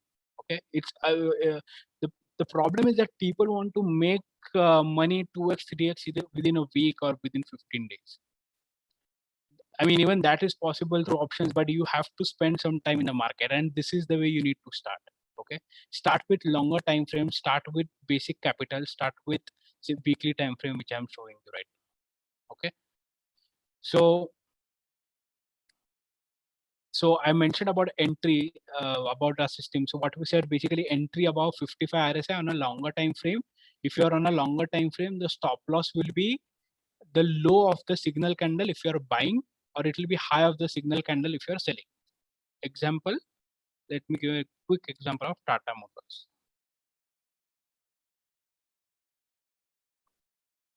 Tata Motors weekly chart. Now, if you take a look at the chart here, okay, it gave a sell signal here. After that, it never crossed this zone. So it gave a sell somewhere around here. Okay, so okay, and now if you would have noticed, right, when RSI on a longer time frame it works, it'll help you ride a big move. Okay, so even if you get out of the market by a small stop loss, that's still fine, right? The objective is to gain higher when the market moves are a favor and get out of the market quickly when the market doesn't. Okay, so if you sell here, right, your stop will be somewhere around this. Okay, so 484, if you see it went lower, and if you would have used the moving average 9, you would have got out here once, and then you would have got out here twice, but then again you would have re-entered here. Okay, so you would have rode a wave of 488 to around say 380 and 380 to around 157. Okay, again, I mean, shorting is possible only in specific stocks, but don't be afraid if your stop loss gets hit in 1 or 2 trades. When you get it right, it's giving you a big trade. Okay, right here, right, it gave you a buy somewhere around here, right, it gave you a buy here. So this price was 125 to around 340. It's giving around 3x returns when you're correct. And that is trading, right? Even the biggest traders don't have accuracy of more than 55%. 55% is too much. But when they make money, they'll make 3x when they're right. Okay. And when they're wrong, they'll get out with a very minor stop, a very minor stop loss or minor loss. Okay. So trade execution management and risk management, again, the only holy grail in trading is risk management and capital production. I've given a simple table here. If you lose 25% of capital, you need to make 33% to gain it back. If you lose 50% of your capital,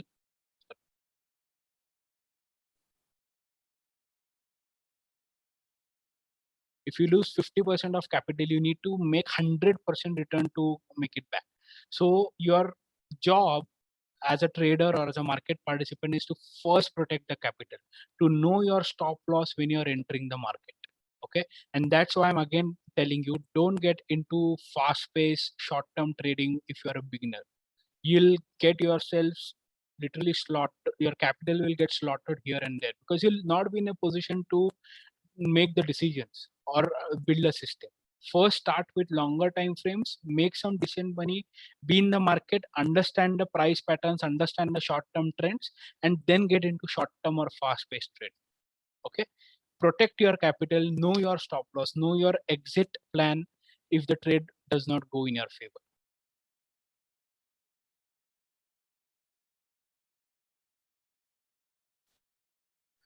I talked about it earlier that once you get a signal from a system, which instrument to choose, it depends upon what is available, right? Futures, options, equity, and what is your knowledge about that instrument. If you know futures, options, then you can trade it. But again, if you're a beginner, and even if you're not a beginner, right? If you don't have that risk appetite, if you don't have a decent capital, don't go for futures and options. Don't go for futures on options. Try to trade in equity as much as possible because you'll able to manage the risk properly. See, the game is about understanding risks. Okay, you'll be able to make money by X or Y indicator or by X or Z price pattern. Money will definitely be made. What happens is people make 50% and they lose 70%. Okay, you don't want to do that. Okay, how do you choose the instrument? uh, I said it's not for beginners. Should you take the first trade with full quantity? These are again trade execution skills. You should never trade with the full quantity. If I want to buy say 100 shares, I'll always start by entering 50 shares. Why? Because I want to reduce the risk at inception. Okay, and if the trade moves in my favor, then I'll keep on adding the quantity. Okay, how much quantity you should trade? Never ever risk 2% of a trade, 2% of your capital on any trade, and stop trading if you ever have 15 to 20% drawdown. Okay, drawdown means drop in your basically net worth. So if you started with 1 lakh, I made a profit of say 20,000, my net worth became 120, and I had a dip. I had a losses of say 24K basically. Okay, so 20% of say 120K. So from the peak, I saw a drawdown, that is reduction in my net worth of 20%. Stop trading because you need introspection. You need to trade profits. Psychology, don't have much time. If you treat trading as a business, it will give you payoff similar to business. Losses, I said, they are part of the trading. Idea is to have small losses and big profits. People take losses as a personal defeat and try to revenge trade in the market, digging deeper holes for themselves. See, if you understand the game, right? If you understand the game, losses, I mean, you'll stop bothering about them because they are just like any other trade, right? Like just like any other day. Discipline is key, right? If your accuracy is 60%, you need to take all the trades to churn out that accuracy. And again, that is why I've said, do not get into short-term fast-paced trading.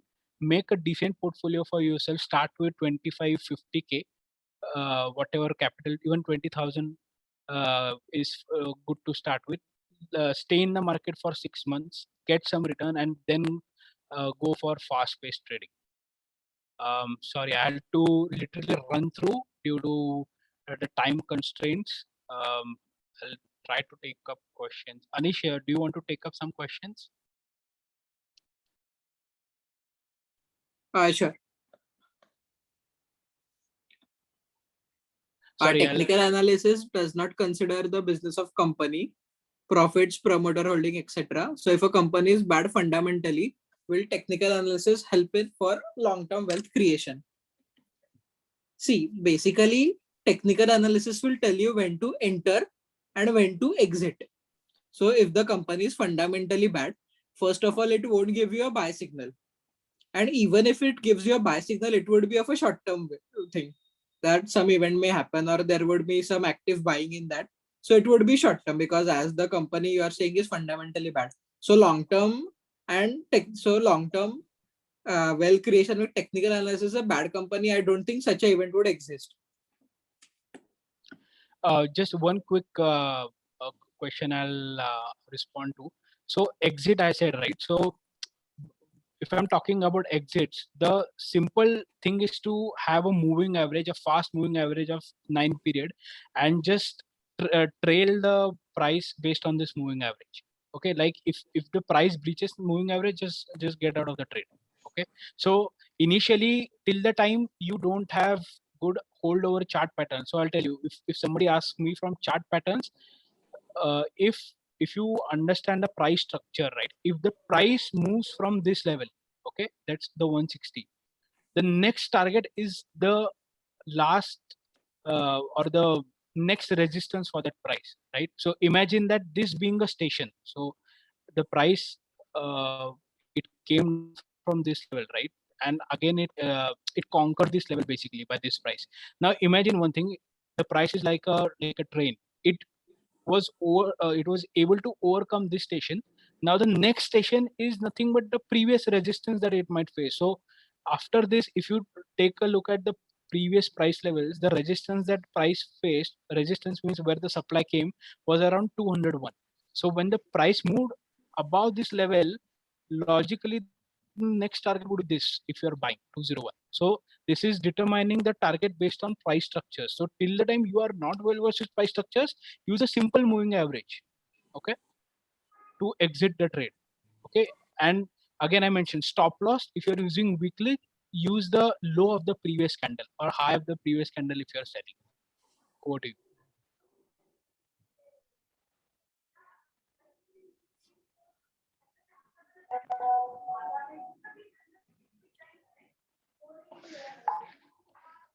Anish, over to you. Is it pure technical to decide stop loss or is it somewhere based on experience too? Like Archit explained, there are basically two types of trading in technical analysis.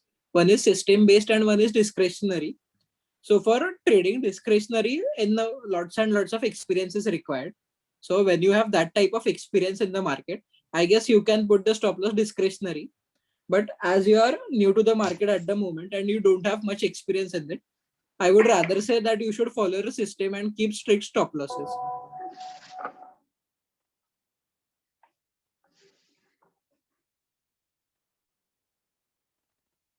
Archit, Sorry. do you want to answer that question, that how American markets affect Indian market? Okay.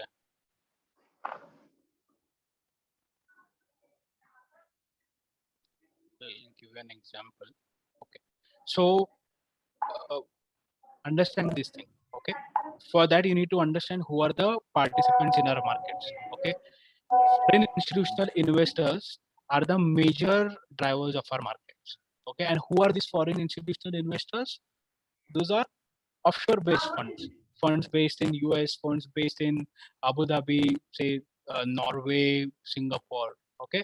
So US markets, definitely there are certain foreign institutional investors from US which are impacting Indian markets, but broadly the way it impacts is all the world's economy. If you take a look at the growth engine of the world economy is US. Why? Because it's the biggest economy in the world, right? If US is consuming something, if US economy is improving, right, then automatically it will take itself all the other economies with it, right? If money is available cheap in the US, for example, the current scenario, we are at a zero interest rate regime in the US for a lot of time, and it will continue to stay that way.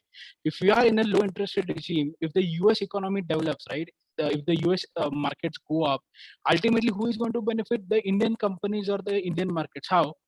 Let me give an example. If the cost of capital is 0% for a company, then if the US company say decides to expand, okay, then it will give the IT contract to one of the Indian company, right? So eventually, what markets discount is that if the lion is growing, it will take along with itself the entire jungle. Okay, to put it that way, because it cannot happen that the lion is growing, but it will not affect the other jungle, right? So if the mammoth economy is growing, it will take along with itself the other emerging markets as well. And I mean, similar is the case on the downside, right? Subprime crisis, it trickled down from the US basically to us. Okay, and so yeah, these are the 2 points, two primary points, if I want to put it or explain it in a very short time.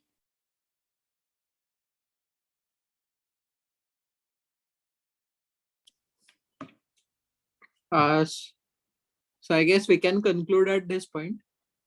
Do you want to add anything else?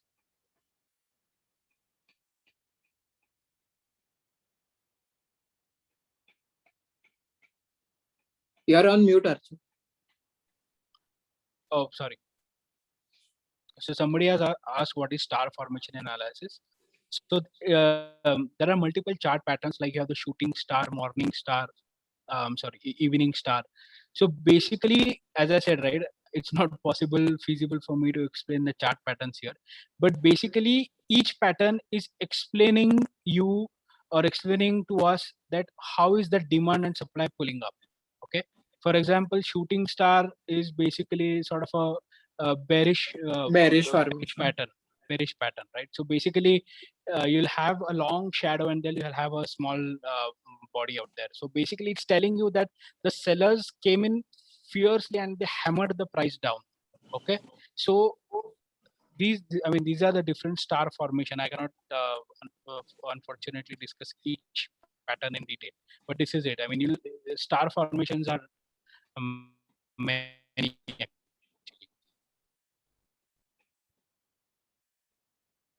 But I hope, I mean, from this session, at least if you would have got a path to build a system, right? So take an indicator uh, uh, and do the analysis that we are doing, right? Like you can start with RSI, right? RSI is one of the widely used indicators, and it's one of the most dynamic indicators, and it caters to different asset classes as well, right?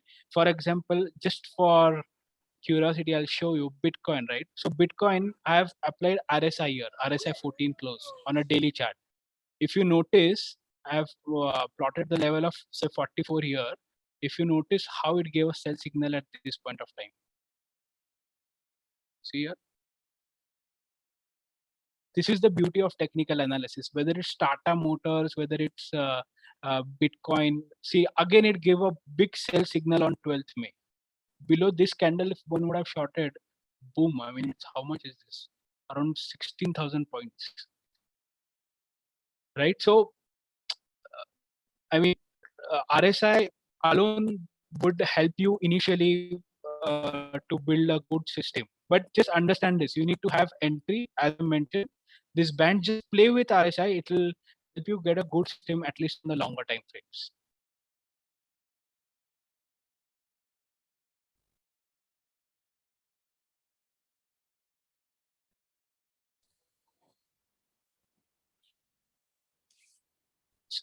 And the last question that I'll answer. So Mohan, when do you consider a trend is reversed? Again, if I'm looking at the structure of the price, what I'll be looking at is how is the structure breaking, if it's breaking or not, and after breaking, how is the price behave? Okay, so from pure price action perspective, right? I mean, I'm talking about the structures in depth, but they'll really help you, right? See how here how the structure got broken at this level. Okay, so Bitcoin was in a higher high, higher low, higher high, higher low formation. The structure got broken at this level. It tried to move higher, but it could not cross the previous high, and boom, right? So when the price broke this level, it's a warning sign for me that there are no buyers basically, right? If the price has to continue this upstructure or this uptrend, ideally buyers should have come in aggressively at this price and should have taken the price higher, which did not happen, which signaled that the buying pressure or the buying frenzy is coming down. Okay. And as I said, right, try to use the chart patterns, price action with RSI, with moving average. I gave you some examples earlier. They'll really help you build a good trading system. That's it from mine. I'll sign off. I mean, it's 2 minutes past 9.